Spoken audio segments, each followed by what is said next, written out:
Bien, sean todos muy bienvenidos a este encuentro organizado por Pinceladas de Torá y la comunidad no ágida de Perú. Nos llenamos de alegría de que ustedes nos acompañen desde distintos lugares para compartir este espacio de aprendizaje con la Sagrada Torá.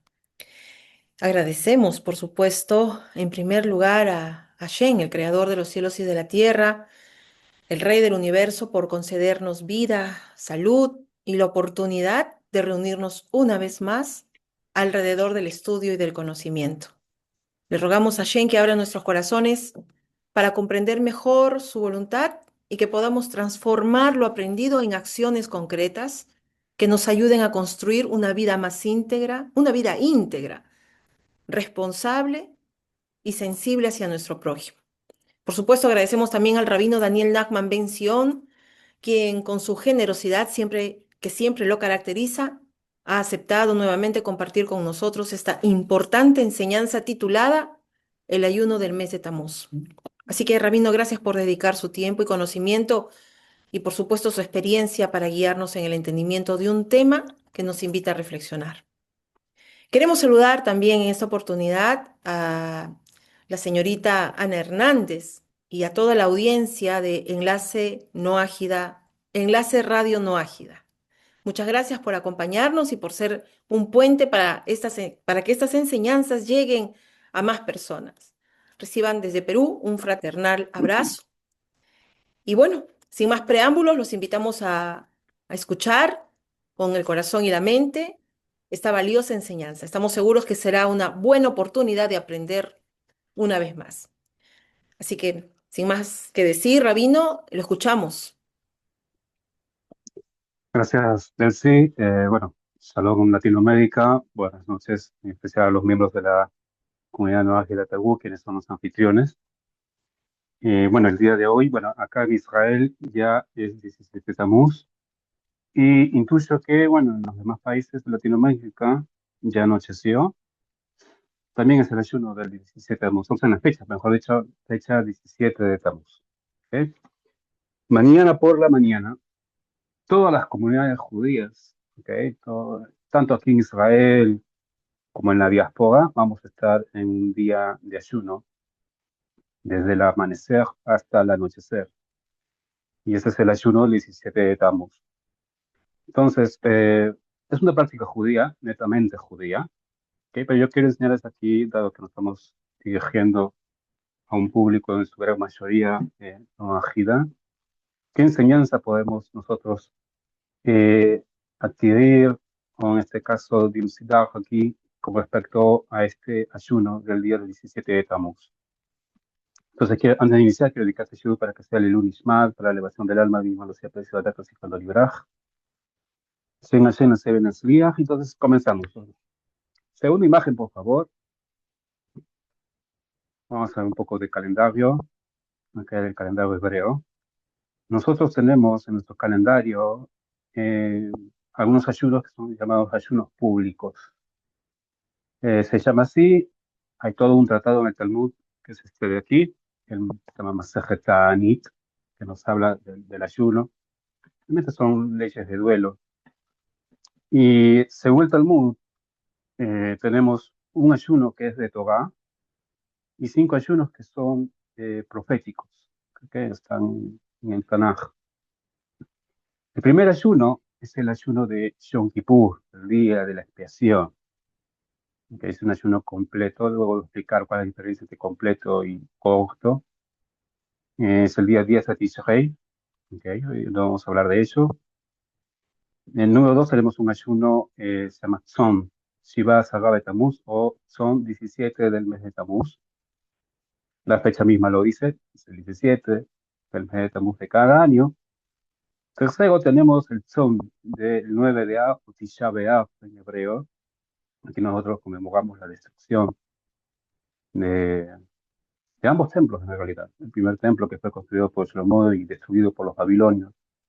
El segundo templo que fue reconstruido por Zorobabel en los tiempos de Nehemia y Ezra, hermoseado por Ordus o Herodes, pero destruido por los romanos.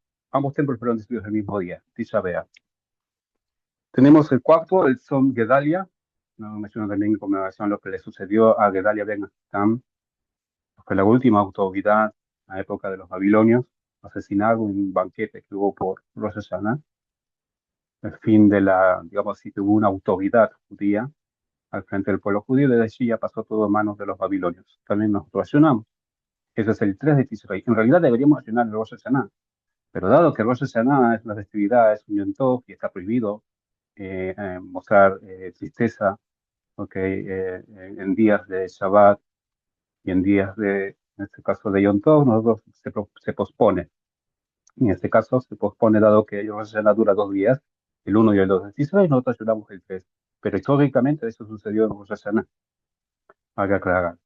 Quinto, tenemos el Tzom o ayuno del 10 de Tebet, ¿sí? Cuando las gordas, las huestes, tanto de romanos como de babilonios, bueno, en diferentes épocas, diferentes siglos, rodearon o hicieron un sitio a Jerusalén. Nadie entraba y nadie salía. ¿No? Ese es un motivo también de ayuno. El día 10 de Tebet, el mismo nombre lo dice. Y tenemos por último Ta'anit Esther. Ta'anit también significa ayuno.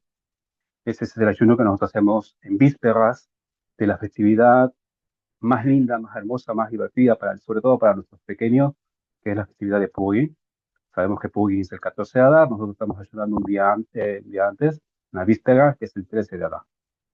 Ok, esos son los ayunos. Hoy día nos vamos a centrar en Tzom Shivat Sagar de Tammuz o el ayuno del 17 de Tammuz.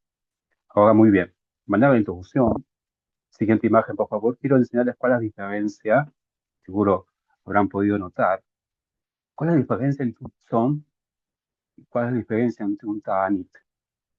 Ambas palabras significan ayuno, pero hay una diferencia.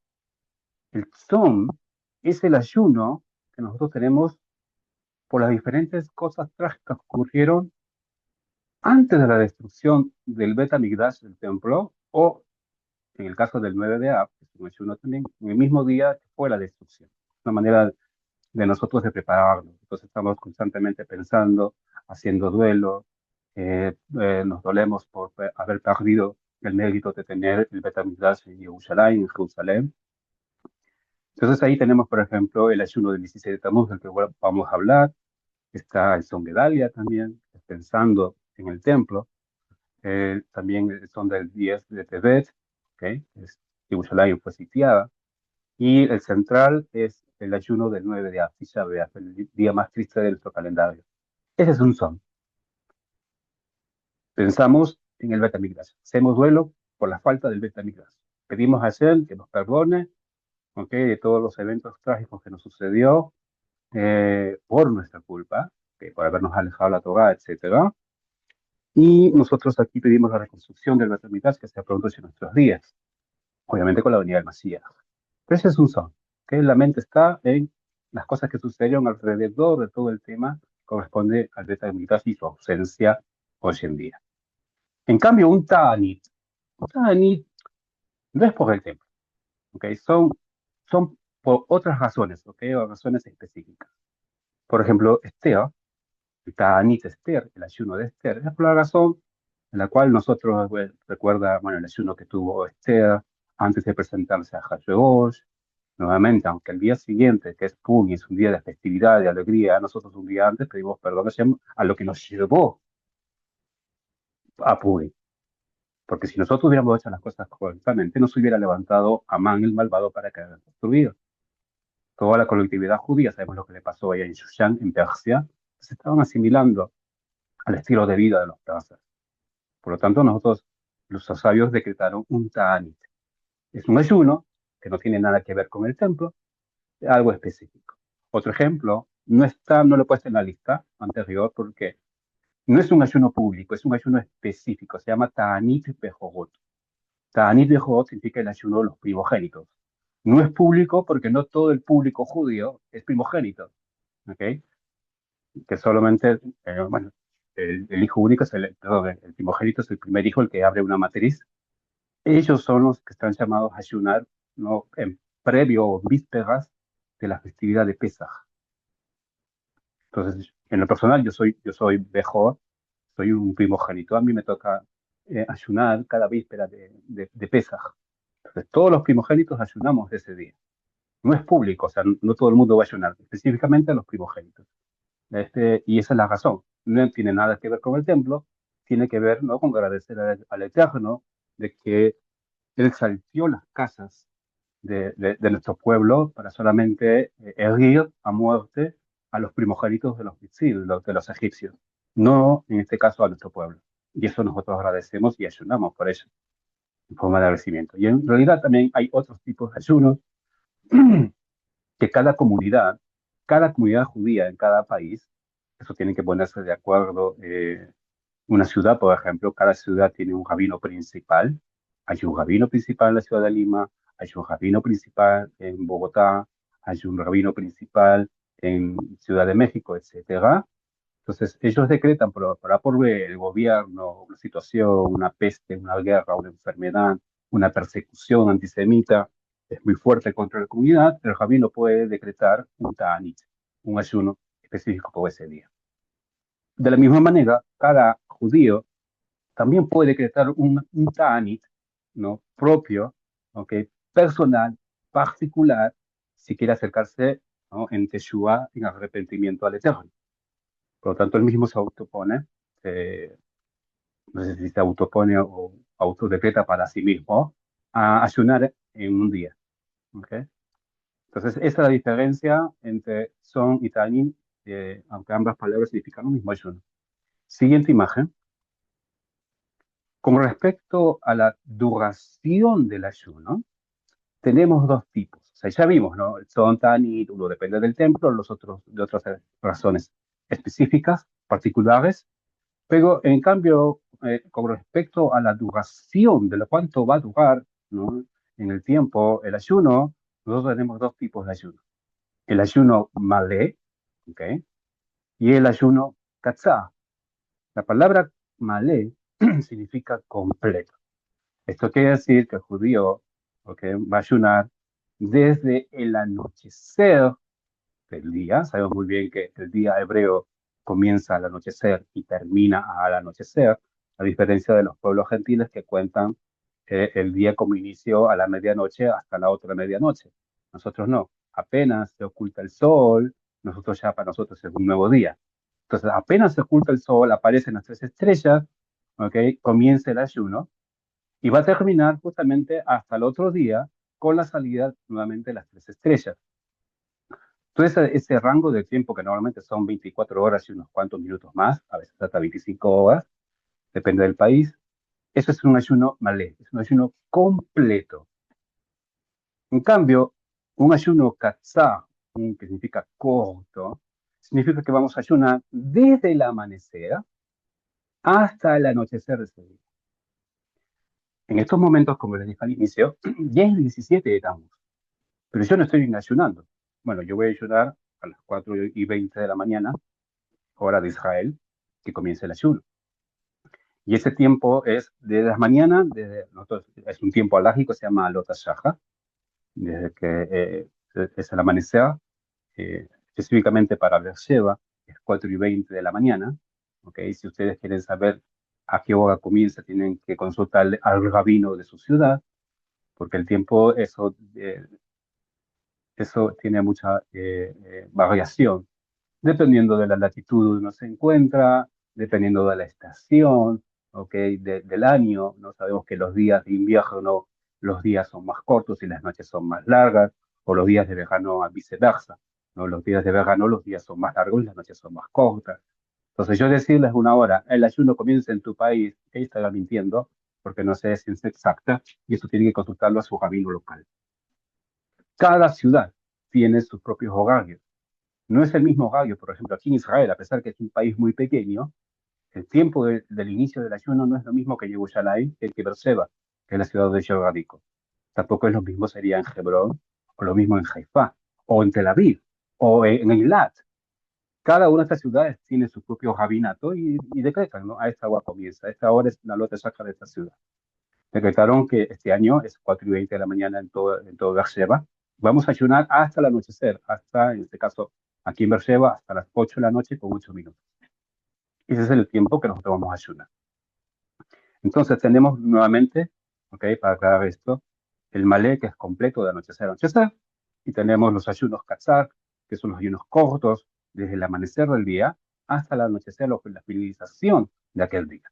El ayuno de Shiva Saga de Tamuz o el 17 de Tamuz es un ayuno corto. Es un tzom, porque es pensando en el templo, en el Betamigdash, ¿ok? Y es un ayuno corto porque vamos a comenzar a la mañana, al amanecer, ¿ok? Ahora bien, siguiente imagen, por favor. ¿Qué está prohibido? ¿Ok? Y aquí tiene mucho que ver con lo que es también corto y lo que es largo y lo que es el son y lo que es tanit. Nosotros en hebreo tenemos una expresión que nosotros llamamos Hameshet Ainui. La palabra Hameshet viene de la palabra Hamesh, significa cinco. ¿Ok? Hamesh significa los cinco. ¿Qué cinco qué? Inui, la palabra Inui, en plural de Inui, un Inui es una prohibición, es una restricción, es una aflicción. Nosotros en los ayunos estamos ordenados a afligir el alma. Entonces, ¿qué es afligir el alma? En nuestros ayunos nos trae cinco conceptos que van a afligir nuestra alma. Entonces, en los ayunos que son largos, tenemos dos en todo el calendario. Tenemos el ayuno de Yom Kippur, que es largo. Ya dijimos que es malé completo desde anochecer a anochecer. Y el ayuno de Tisha B'Av, solo estos dos tienen cinco prohibiciones. Los demás, los cortos, son ayunos que solamente nos vamos a, digamos, delimitar a no comer y no beber. Ese es un ayuno corto. En un ayuno corto como Shiva Saga Tamuz, como el 16 de Tamuz, simplemente nosotros vamos a afligir nuestra alma no comiendo y no bebiendo. Pero cuando un ayuno es largo, cuando un ayuno es completo, como en el caso de Yom Kippur, en el día de la expiación, el día de Tishrei, o en el caso de Tisha B'Av, en la destrucción de los templos, tenemos cinco prohibiciones, tenemos cinco aflicciones, cinco maneras de nosotros afligir el alma. Y la primera es agila veshtia, es decir, no comer y no beber. Absolutamente nada, nada. ¿Ok? Eso quiero dejar en claro, porque otras religiones te permiten comer esto y que ensaladas, mejor hacerte una dieta, ¿vale? Que estás ayunando por partes. ¿Eh? Esto no es un ayuno. Si te permiten comer o beber algo, no tiene sentido, no estás afligiendo el alma. Tu alma sigue comiendo. Le vamos a explicar por qué. El segundo Inuín, ¿no? El segundo Inui, la segunda aflicción, es Rajitza. Rajitza está prohibido para nosotros, solo en los ayunos largos, es no bañarse y no lavarse.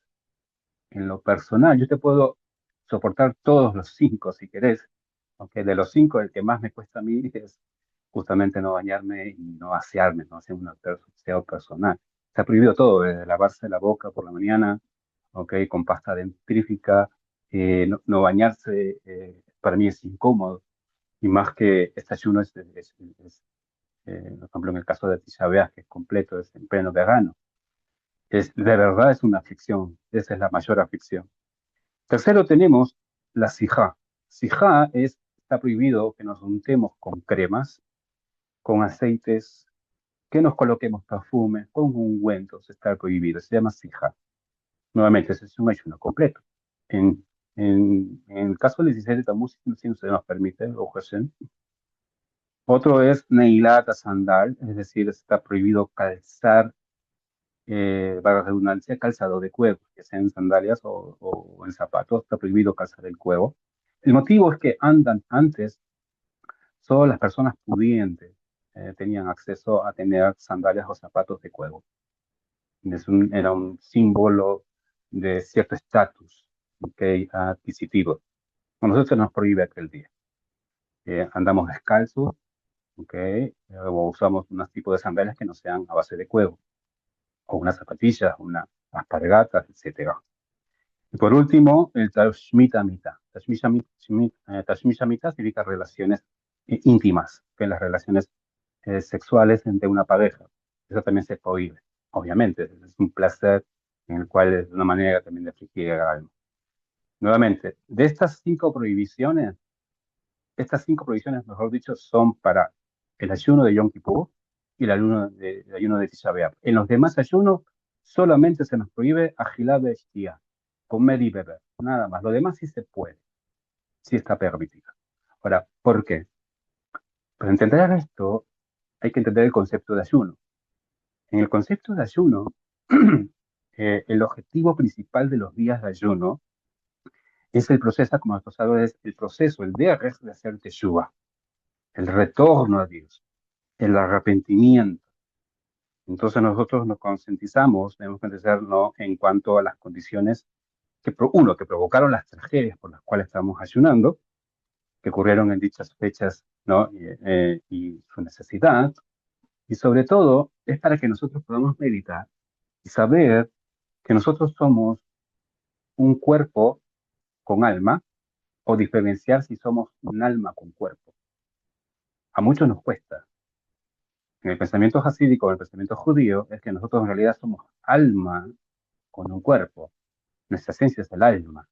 El cuerpo simplemente es una envoltura, es una cáscara, es una clipa, ¿no? Es un recipiente.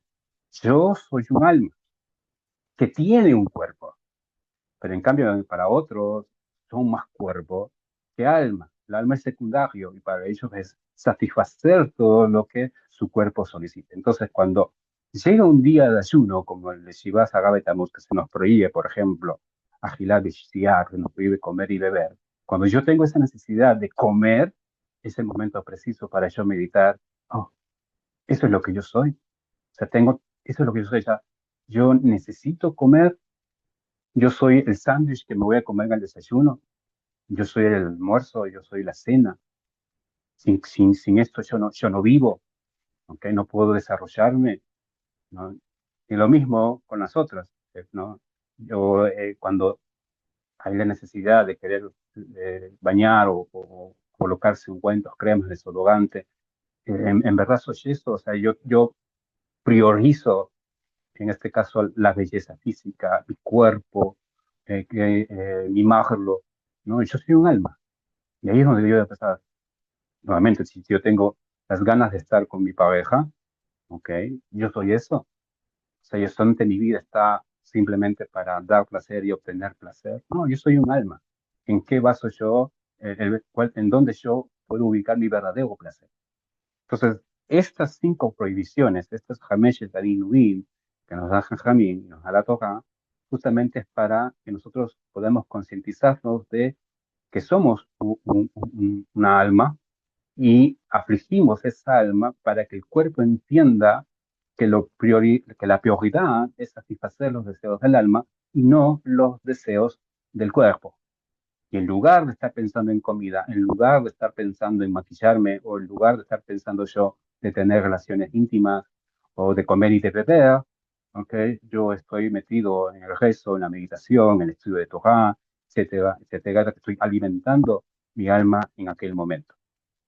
Ahora bien, ¿qué es lo que ocurrió en nuestro pueblo, en el pueblo judío, el 17 de Tamuz? Ahora sí podemos entrar de lleno en la clase de hoy, sabiendo todo esto, ¿no? Y qué, en realidad, qué es lo que nosotros debemos corregir como pueblo judío, el 17 de Tamuz.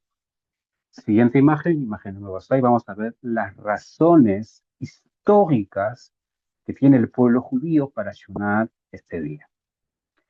El 17 de Tamuz, sabemos que el mes de Tamuz es el mes cuarto, es el aniversario de cinco acontecimientos trágicos en la historia judía. En primer lugar, tenemos, ¿no? Cuando Moshe rompe las Lujot Abrit, las tablas. Moshe se estaba recibiendo la Torá en el monte Sinai, estaba con Hashem, y Hashem le dice, mira, el pueblo que vos hiciste de conversos y toda esa multitud abigarrada que salieron con nosotros, está haciendo un desorden en el campamento, baja inmediatamente. Entonces Moshe Rabbeinu baja con las tablas y cuando llega a las faldas de la montaña del monte Sinai, encuentra este triste espectáculo de ver al pueblo judío adorando un becerro de oro. Entonces está en Parashat Kitizá, en el libro de Shemot o el libro de Éxodo, lo pueden leer. Entonces, ¿qué hace Moshe? Rompe las tablas. Entonces, allí nosotros como judíos, ¿no? Recordamos este suceso trágico, que se rompan las tablas, aunque recién saliditas, como diríamos en Latinoamérica, saliditas del horno, escritas por Hashem, se tengan que romper. Y más aún, ¿por qué se rompieron? Por un tema de idolatría, ¿no? Que nuestro pueblo se atrevió, ¿no? A adorar o a hacer una imagen de fundición. Entonces, por esa razón, mañana vamos a rendir cuentas al Eterno y pedirle perdón también por lo que hicieron los antepasados. En los tiempos de Moshe y el deseo de Esaú. Segundo acontecimiento es que hubo una interrupción en el Corban Atam. Les explico. Cada día en el Bet HaMikdash, en el templo en Jerusalén, se ofrecían dos sacrificios. Se llaman Corban Atamit. Sacrificio diario. Un sacrificio era en la mañana y otro sacrificio era en la tarde, casi noche. Había otro, pero no se cuenta como sacrificio porque era quemar los restos de los dos, de aquellos dos, el de la mañana y el de la noche. Eso dio pase a que nosotros tengamos hoy en día, dado que no tenemos templo, ¿no? Las tefilot, las peticiones, el rezo, ¿no? Shaharit en la mañana por el Corbán de la mañana, Minja por el Corbán de la tarde, y Arbit, que es el resto de la noche, por la quema de ambos Corbanot, de ambos sacrificios. Entonces nosotros necesitábamos animales, ganado. Cuando se rodea Jerusalén, el 10 de Tebet, como lo vimos, es un día también de ayuno, obviamente nada entra y nada sale por la ciudad. Entonces llegó un momento en que empezó a escasear todo. Y empezaron a escasear los animales, empezaron a escasear las vaquitas, las palomas. Obviamente la gente prefería comérselas, ¿ok? Porque, como les digo, afuera de la ciudad estaban tanto las tropas de Babilonia como las tropas romanas en diferentes épocas, impidiendo todo el ingreso a nuestra ciudad. Por lo tanto, cuando ya no hubo, ¿qué empezaron a hacer los sacerdotes y los levitas? Eh, Comenzaron a sobornar a los soldados que estaban fuera de las murallas. ¿Qué hacían los judíos? Bajaban en unas sogas una canastilla con monedas de plata y de oro, ¿ok? Y los soldados nos colocaban un becerrito, no una ovejita, lo subíamos nuevamente y eso llevábamos al templo. Hasta que un día un anciano, ¿no? Que conocía la costumbre judía, el idioma hebreo, le dijo, ¿qué están haciendo? No, están favoreciendo mientras ustedes no van a poder derrotar al pueblo judío mientras ellos hagan su sacrificio.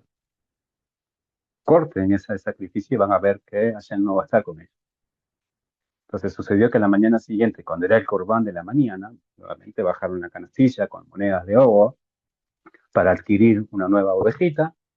Y en lugar, los soldados pusieron, nuestros enemigos pusieron un cerdo. Y cuando llegaron, ¿no? Triste encontrar allí, suceso, un becerro en lugar de una oveja. Ese día, a partir de ese día en adelante, no hubo sacrificio. Y obviamente la presencia del Eterno se alejó del Betamitas. Y eso propició, ¿no? Que nuestros enemigos pudieran triunfar sobre nosotros. Entonces, eso le ocurrió a nuestro pueblo y por eso que el pueblo judío ayuna ese día. Otro acontecimiento, el tercero que aconteció un 17 de Tamuz como hoy, es que abrieron una brecha en la muralla de Jerusalén. ¿Ok? Eh, Luego del sitio, ¿ok? Tanto los romanos como los babilonios comenzaron a lanzar catapultas y intentar, ¿ok? Romper las murallas. Obviamente, si vos eh, violás y irrumpís, ¿no? Destruís la muralla, te va a ser más fácil el acceso a la ciudad. Y eso originó que 3 semanas después de arduo combate, arduas luchas, ¿no? Fue la destrucción de todo Jerusalén, incluyendo también el Bet HaMikdash, el Sagrado Templo. Eso sucedió en 17 de Tamuz y por esa razón nosotros los judíos ayunamos en aquel día. Otro suceso trágico que Apostomus, Apostomus era un general. Hay una discusión aquí en el Talmud, en realidad, en qué momento fue. La mayoría de los jajamín coinciden que fue en la época de los helenos, de los helenistas, en la época de Antíoco IV o Antiochus IV, Antíoco Epífanes, si recuerdan la gesta de Hanukkah, cuando llegaron los griegos aquí, etcétera. Había un general malvado por allá, ¿ok? Que no tuvo tuvo la idea de tener, primero que tuvo relaciones sexuales, extendió una toga, un rollo de toga, y para profanar no tuvo relaciones sexuales con una goya, con una gentil, ¿no? Griega o romana, si no sé cuál fue, encima, ¿ok? De un sefer Torah, de un rollo de Torah. Ya se imaginarán cómo se puso el pueblo judío en aquel momento, ¿no? Para burla de nuestros enemigos. Luego de haber tenido relaciones íntimas con esta mujer, lo que hizo Apostomus es quemar el rollo. Primera vez que sucedía eso en nuestra historia, que alguien se atreviese a quemar un rollo de Torah. Por esa razón, ¿no? Eso está traído en Masaje Ta'anit, en la página 28b. Esa es una de las razones por las cuales el pueblo judío ayuna el 16 de Tammuz también. El mismo general, y esa es la quinta razón, este mismo general Apostomus el Rasha, puso un ídolo, se atrevió a poner un ídolo en el Bet HaMikdash, en el templo. ¿Okay? También el 17 de Tammuz, y por esa razón nosotros también ayunamos. Entonces, por estas cinco razones, ¿no?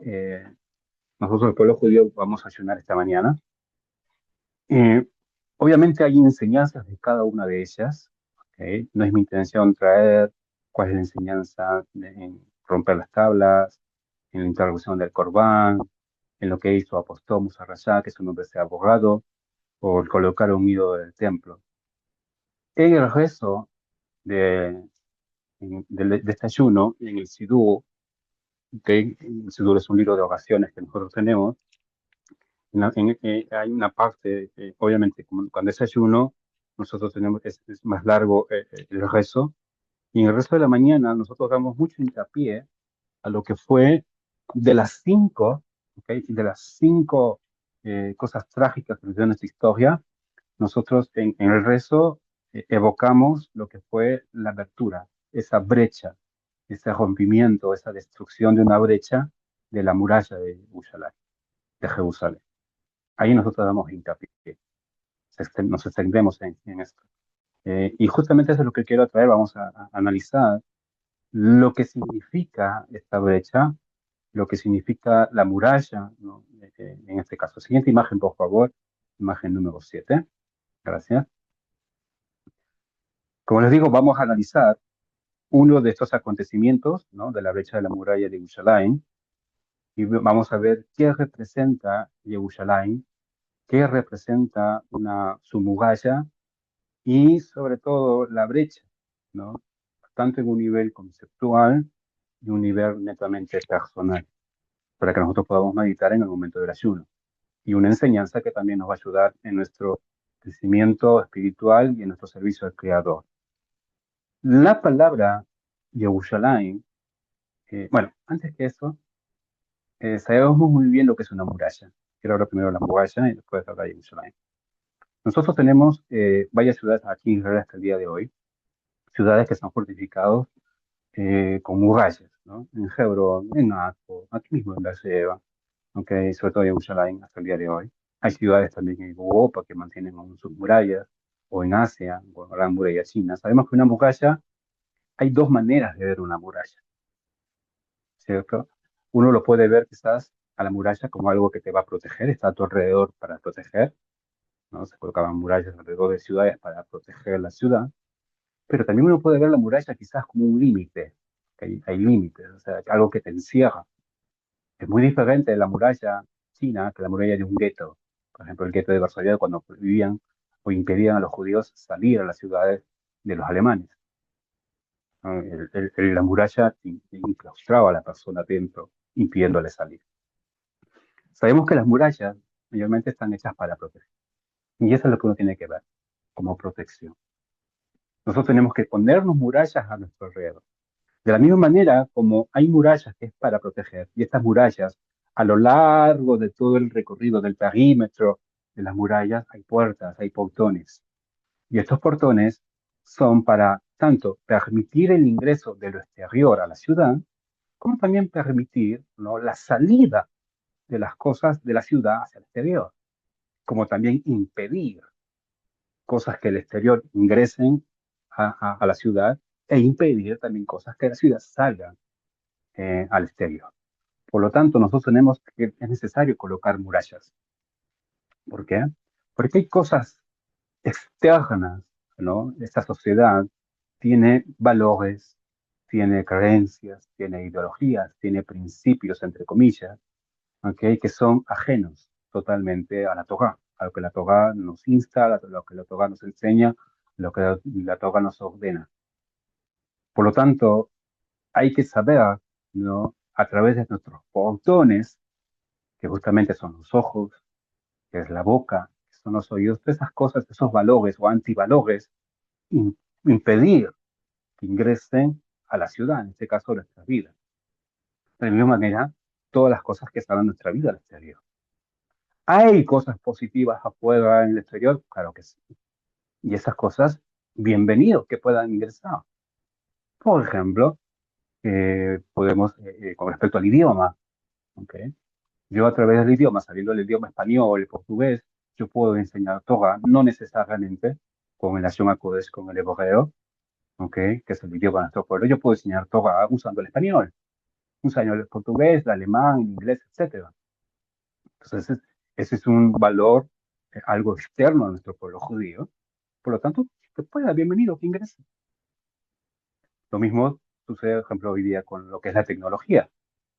Yo puedo tener Instagram, puedo tener Facebook, puedo tener YouTube, y a través de esa tecnología, a través de esas redes sociales, yo puedo usarlos para difundir Torah, enseñar Hasidut, enseñar sobre el Mashiach, enseñar sobre los 7 preceptos universales, no para noágidas, enseñarlos sobre los 613 mitzvot para nosotros los judíos, etcétera, etcétera. Entonces se puede usar. Bienvenidos esos valores que vienen afuera, pero hay que tener filtros, hay que tener una muralla, hay que tener esos portones con aquellos guardianes, atentos qué es lo que entra y qué es lo que sale. El peligro es cuando hay brechas, cuando hay rajaduras. Y permitimos que ingrese todo, ¿ok? Todo ingrese libremente, sin aduanas, sin control, ¿ok? Sin filtros alguno. Y eso es lo que vamos a traer a nuestro Yerushalayim personal, ¿no? Hay que saber filtrar nuestros valores, valores como pueblo judío, los valores que están en la Torah. No, no es, por ejemplo, hoy en día que todo el mundo está obsesionado y divirtiéndose y distrayéndose con lo que es el mundial. No tengo nada contra el fútbol, me gusta el fútbol, ¿ok? Como todo latino, yo también soy latino, eh, ¿no? He vivido en Argentina, Chile, Perú, y ahí somos fanáticos del fútbol, nos gusta el fútbol, así que no. Incluso acá en Israel me gusta, tengo mi equipo favorito que es el Hapoel Beersheba, el equipo de mi ciudad. Pero de allí a que eso pueda modificar mi estado de ánimo o distraerme de mis responsabilidades religiosas o personales o laborales o como padre, como esposo, eso ya está más allá. Eso sí no lo permitimos. No es posible que yo me ponga triste o contento porque si mi país ganó un partido del mundial, un partido de fútbol o cualquier cosa, baloncesto, etcétera, lo que vos querás. Eso no son valores judíos. No, no depende mi alegría, mi tristeza o mi estado de ánimo con eso. Tampoco voy a permitir que un partido de fútbol me impida a yo seguir estudiando o cancelar un estudio de Torah o cancelar una salida con mis hijos, una salida con mi esposa o cancelar, no sé, un rezo en la sinagoga, etcétera, etcétera. Eso no lo permitimos. Entonces, para eso son las murallas, para eso son los filtros que nosotros tenemos que tener. Dicho todo esto, vamos a analizar, ¿no? Justamente este acontecimiento. La palabra Yerushalayim, ¿no? Que significa Jerusalén, en realidad es un compuesto de dos palabras. Tenemos la palabra Ira por un lado, ¿ok? Y tenemos la palabra Shelema. Ira, Shelema. De ahí viene Yerushalayim. La palabra Ira significa temor, reverencia. Y por otro lado, la palabra Shelema, como ustedes bien saben, significa completitud, algo completo, algo lleno. De justamente viene la palabra malé. O quizás ustedes han escuchado cuando alguien está enfermo, nosotros solemos decir refuah shelema, ¿no? Que tengas una curación llena, completa. Entonces, justamente estas dos cosas, ¿ok? Ira, shelema se compone de la palabra Yerushalayim. O sea, en otras palabras, Yerushalayim significa guía, y varias también explicaciones diferentes, puntos de vista también, pero en nuestro contexto, Ira, shelema significa Yerushalayim, significa un temor completo. Por lo tanto, Jerusalén es el centro universal de un perfecto temor, de un perfecto respeto, de un perfecto honor, de un perfecto reverencia hacia Dios, ¿no? Un temor a Dios. Perfecto. Ahora, ¿qué quiere decir esto de temor a Dios? En cualquier vínculo íntimo, obviamente equilibrado, debe estar presente dos emociones. Número uno, el amor, y número dos, el temor. Ambos tienen que estar. El amor, por un lado, es lo que va a motivar el que nosotros nos queramos acercar, ¿no? Motiva el acercamiento, motiva la cercanía. Y por otro lado, mientras que el temor es el que provoca la distancia. En otras palabras, hay que tener, ¿ok? Acercamiento y distancia. Ambos, equilibrados. ¿Por qué hace falta mantener distancia? Uno podría decir, ¿no? En un vínculo íntimo. Yo quiero estar con mi esposa todo el día, quiero estar con mis hijos todo el día, no, yo quiero acercarme, no me quiero alejar de ellos. Quiero estar frente a Dios todo el día. No es equilibrado, si uno se pone a pensar. Hay momentos que uno tiene que alejarse.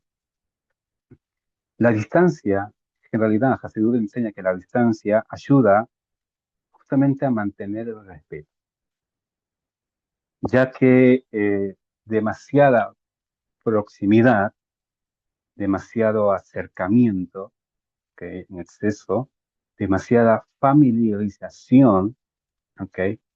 Puede provocar, no digo que va a provocar, puede provocar en su gran mayoría, ¿ok? Una falta de respeto. Como cuando nosotros como padres, cuando le damos mucha confianza, y Hasbe Shalom, que nuestros hijos nos llamen por su nombre, como he visto sobre todo en las familias no judías. ¿Sí? Y eso, bueno, gracias a Dios esto no pasa con nosotros, ¿no? Pero yo he visto nenes, ¿no? Diciéndoles por su nombre a sus padres.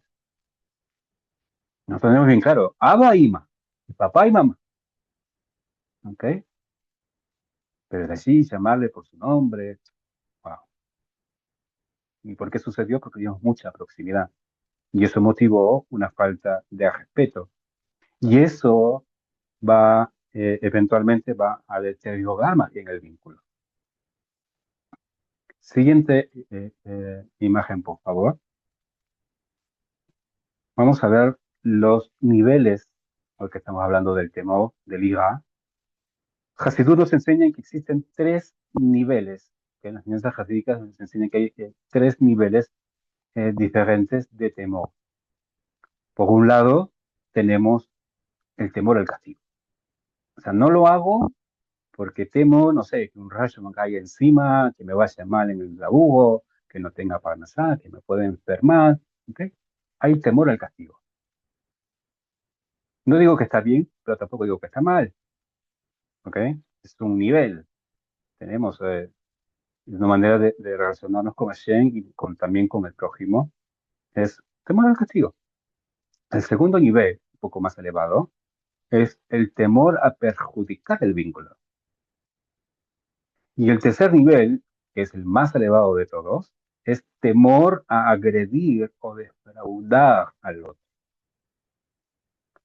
Por ejemplo, si alguien llega a casa, ¿sí? Pues llegas a casa y sabes que tu esposa a esa hora está descansando, está durmiendo, haciendo la siesta de la tarde, obviamente después lo que es merecido, pues de un día largo, okay, cuidando a los nenes, limpiando, ordenando la casa, cocinando, lavando la ropa, etcétera, merece un descanso a la esposa.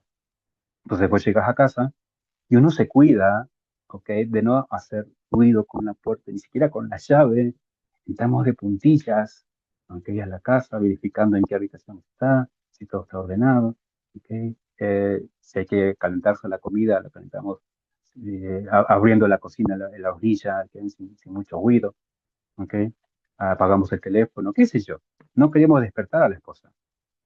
No queremos hacer ruido para no querer despertarla. Entonces, ese temor puede deberse, justamente teniendo en cuenta los tres niveles, ¿ok? Ese temor puede deberse a la posibilidad de, uno, de no quiero que me echen de la casa. ¿Ok? Hoy día no quiero dormir en el sofá. ¿Ok? O sea, porque se puede enojar mi esposa, está enojada porque la desperté. Pero hay un temor al castigo. No quiero que esté malhumorada y después que diga, ¿por qué me despertaste? Y me saque en cara todo lo que ha hecho durante el día. Y como yo no quiero escuchar eso, quiero también estar en paz. Yo también llego cansado del trabajo, de la poco, para mantener la paz y obviar el castigo y la conversación, que duerme. Y si duerme hasta el día siguiente, mucho mejor. Cosa que no me molesta.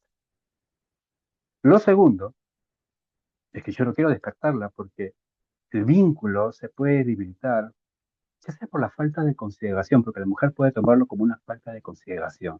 Ella se ha matado todo el día limpiando, haciendo los quehaceres de la casa, como dicen allá en Colombia, ¿no? El oficio, ¿ok? Y ella puede sentir que no la valoran lo suficiente. Entonces yo no quiero eso. Eso es un temor a perjudicar el vínculo. Entonces no la despierto. Y el tercero es que netamente yo no quiero atentar contra su descanso. Por supuesto que este tercer motivo, el no querer atentar el descanso de mi amada esposa o de mi amada esposo, valga para ambos, este es el tercer motivo que es el más puro, es el menos egocéntrico, porque en los otros dos hay algo de mi yo, ¿ok? Yo me quiero beneficiar, ¿ok? Yo quiero que estén bien las cosas, yo soy beneficiado.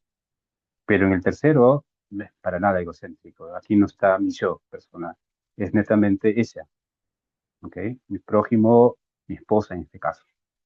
Ahora, Yerushalayim, como dijimos, este temor completo, esta reverencia completa que inspiraba el estar en Yerushalayim, inspiraba cuando estaba el Bet HaMikdash, y a pesar que no está el Bet HaMikdash, ¿no? Sigue en este caso inspirando hasta hoy en día, cuando solo tenemos, ¿no?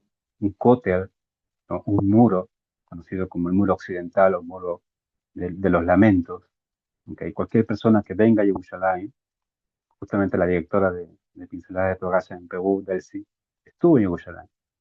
Y yo puedo decirle a ciencia cierta que si ella cuenta su experiencia de su primera vez cuando estuvo frente al cótel, es una experiencia única. Eso inspira ese temor, inspira ese vínculo.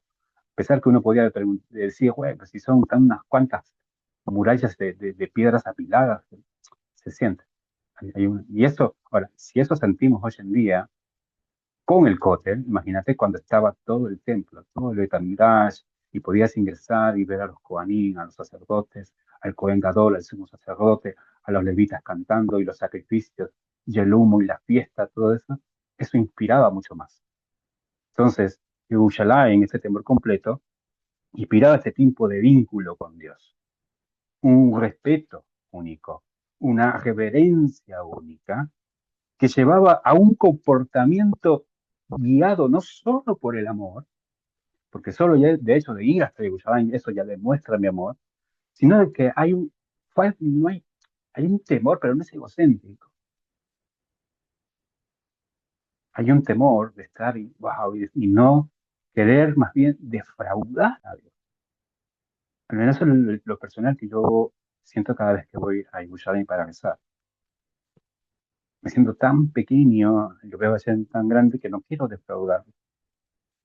No voy pensando, Dios me va a castigar y que, no sé, se me va a caer un pedazo de piedra porque soy el pecador más grande que está frente al cótel. No, esas cosas desaparecen. Estoy delante de Hashem, ¿no? Y eso, digo, aún más se sentía justamente cuando vía el Betamigdash. Entonces, eso es el concepto, el nivel más alto, ¿no? El no querer defraudar. Siguiente imagen, por favor. Ahora vamos a hablar del significado de la muralla. Como dijimos, ¿no? Es necesario colocarnos murallas alrededor que nos impidan, eh, así como había una muralla alrededor del Betamigdash, para que la gente no pueda pisar el suelo sagrado estando impuro, ¿ok? Y también protección de los enemigos, etcétera. Pero más que nada, no lo hacíamos pensando en nuestros enemigos porque sabíamos muy bien que se nos protegía, sino que simplemente era para que la gente pueda delimitarse, que si estaba impuro, como ya hemos estudiado en varias ocasiones, estaba tamé, ritualmente impuro para cuestiones del templo, esta persona antes de ingresar pueda purificarse. Entonces, la muralla representa todo el mecanismo de defensa que uno debe construir alrededor para proteger esa sensibilidad, para proteger ese vínculo, para proteger el querer no agredir, el querer no defraudar, en este caso, a Hashem.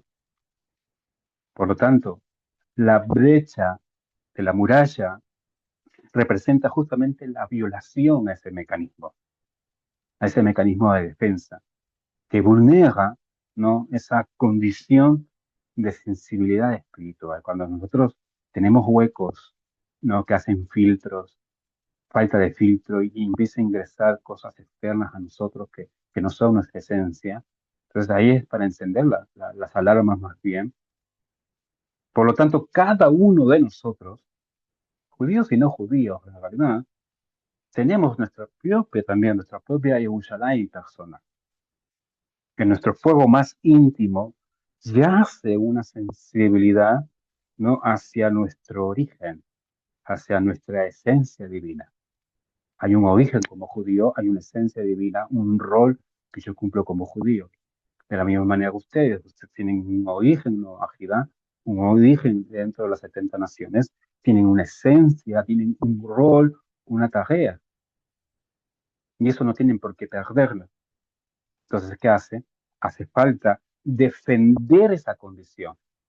¿Para qué? Para mantenerla intacto.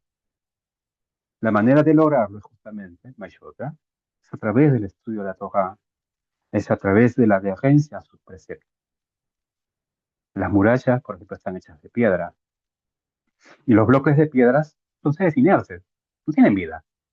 Vos nunca vas a ver, vas a volar, vas a ver volar piedras después porque otro lanzó, pero no vas a ver una piedra moviéndose de aquí a este extremo porque aquí no se sienta a gusto y se va a mover a otro lado donde sí se sienta a gusto un bloque de piedra, ¿correcto? Nadie va a ver, son seres inanimados, inertes.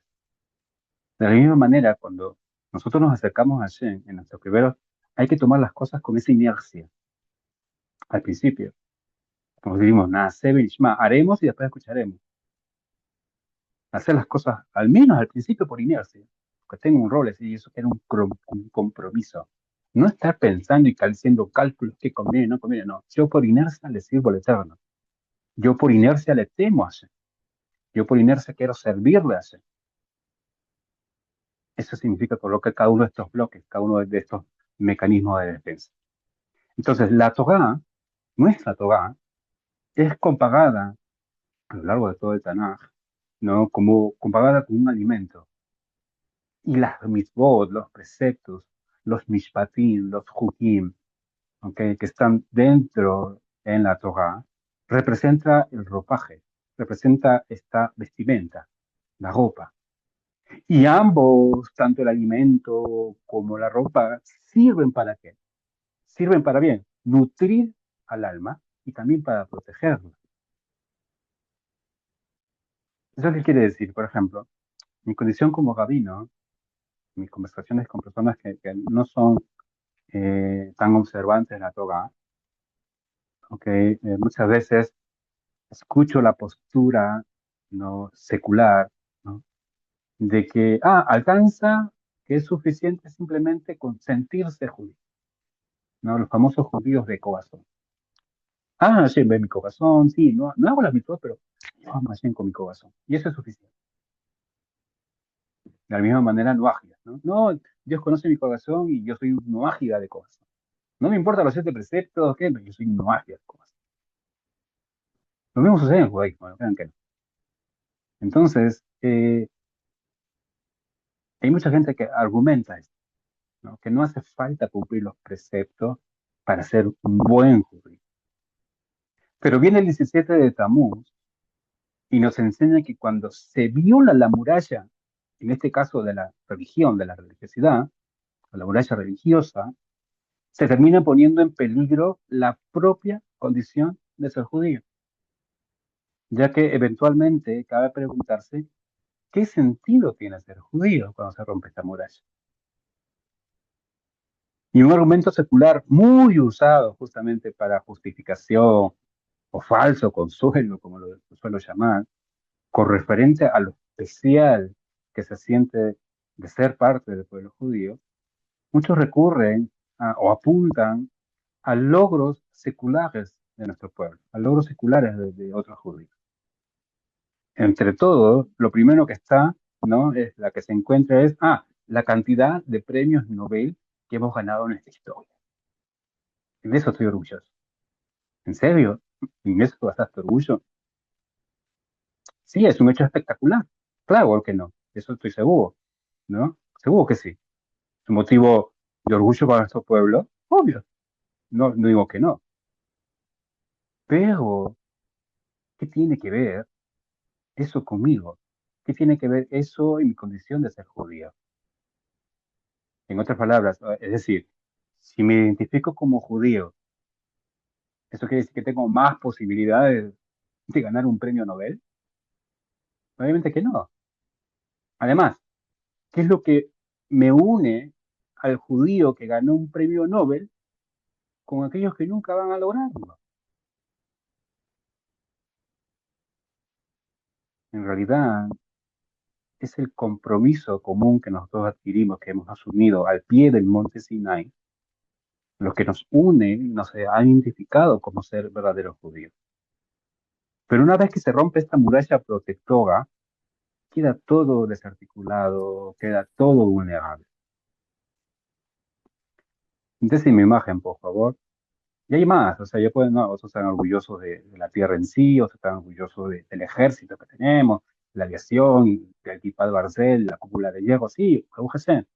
Pero eso no me hace ni judío, o un buen judío. Lo único que me hace es cumplir la Torah. Para entender esto, quiero hablarles sobre el SIDA espiritual. Una de las mayores preocupaciones, bueno, en el área de salud pública a nivel mundial, en todas las naciones, es el síndrome de inmunodeficiencia adquirida, conocida por sus siglas como SIDA. La propagación del SIDA en estas últimas décadas es motivo de gran preocupación. Pero aquí hay que preguntarnos lo siguiente: ¿por qué tanta preocupación? Si en verdad nadie, absolutamente nadie, ha muerto por el SIDA. Así es, nadie muere de SIDA. Más bien, el que tiene SIDA muere por cualquier otra infección. Hasta una gripe te puede matar. Cuando uno nace, en nuestro cuerpo tenemos un sistema de inmunización. Y este sistema de inmunización en nuestro cuerpo, en nuestras células, ¿ok?, es la que nos protege contra las infecciones externas. Entonces, uno nace con eso. Es un sistema que funciona muy bien, perfectamente, siempre y cuando uno no lo agreda, uno no adquiera esta deficiencia, ya sea por una actitud promiscua de tener relaciones y no con quién sabe quién, por dónde sabe quién, ¿no? Transfusiones, inyecciones, ¿no? A través de incluso hacer uso de drogas con jeringas ya usadas por otros infectados. Al final, uno, al cabo, uno mismo agrede el sistema inmune. Hay excepciones, ¿no? Hay personas que han contraído por la pareja, a pesar de que fueron fieles, o aunque no quiero entrar en ello, ¿ok? O porque nacieron así, con esa condición o vía paterna o vía materna, ¿ok? Pero lo mismo pasa, por eso te digo como ejemplo, con el SIDA espiritual. Uno nace con un sistema de inmunización espiritual también. Todos nosotros, judíos y no judíos. Por lo tanto, es mi deber como creyente protegerlo y no debilitarlo.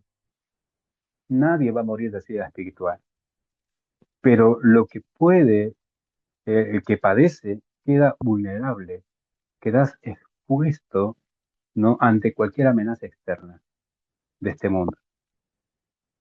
Por lo tanto, el día de hoy, 17 de Tamuz, es justamente, es un día especialmente oportuno para nosotros podamos reflexionar, para que nosotros podamos revisar La condición de nuestras murallas protectoras, nuestras murallas personales, nuestros filtros, nuestros guardianes, ya sea en la forma personal, ya sea en de la manera comunitaria, ya sea en la manera nacional, ¿no? Y analizar qué hay que hacer para fortificarlo. Si hay una grieta, pues bueno, la reparo, vuelvo a construir. Si es necesario, ¿ok? Retiro esa piedra y coloco una nueva. Pero hay que reparar las murallas. Ese es el mensaje que nos trae 17 Tam. El día del 10 de Tebe, ¿ok? El pueblo judío fue rodeado, Jerusalén fue rodeada. Y nosotros no hicimos nada. Si nosotros hubiéramos hecho Teshuvá en ese momento, ¿ok? Volver a la Torá, los Hashem hubiera peleado por nosotros como sucedió en otras ocasiones. Basta revisar el Tanaj. ¿Cuántos ejércitos vinieron a Jerusalén a destruirla y se fueron con el rabo entre las piernas? Pero no hicimos nada. Lle- Llegaron nuestros enemigos, abrieron una muralla, perdón, una brecha en la muralla y tampoco hicimos nada. No hicimos Teshuvah en ese momento. A pesar de estar rodeados y a pesar de tener un agujero dentro de la muralla, si hubiéramos hecho Teshuvah, así nos hubiera escuchado y nos hubiera librado de todos los males. Llegó el 9 de A, llegó el Tisha de A, se destruyó el templo y aún así no hicimos Teshuvah. Y peor aún, llegó el ayuno de Gedania, ya con Yerushalayim destruido, con el Bet Hamikdash destruido, pero había algo de independencia, pero tampoco hicimos nada, tampoco Teshuvah. El castigo de Dios no viene de golpe. Hashem tiene paciencia. De la misma manera, nuestra caída espiritual no es de golpe. ¡Ay, me caí! ¡Ay, pequé! No, nada. Son con pequeñas brechas que se van abriendo, ¿ok? En nuestras murallas personales. Quiera Dios que el día de mañana, no solo el día de mañana, que tengamos presente todo el año, toda la vida, ¿no? Donde lo importante de que es reparar las brechas, reparar las murallas. Si no las tenés, hacete una, ¿ok? Una muralla, ¿no? En las diferentes áreas de tu vida, en lo sexual, en lo económico, en tu estudio, en tu relación con Dios, en tu relación con tu deber dentro de casa, murallas, ¿ok? Eso es lo que estamos llamados nosotros a reparar el día de mañana. Muchas gracias. Bueno, todos los que van a ayudar les deseo un ayuno ligero. Gracias.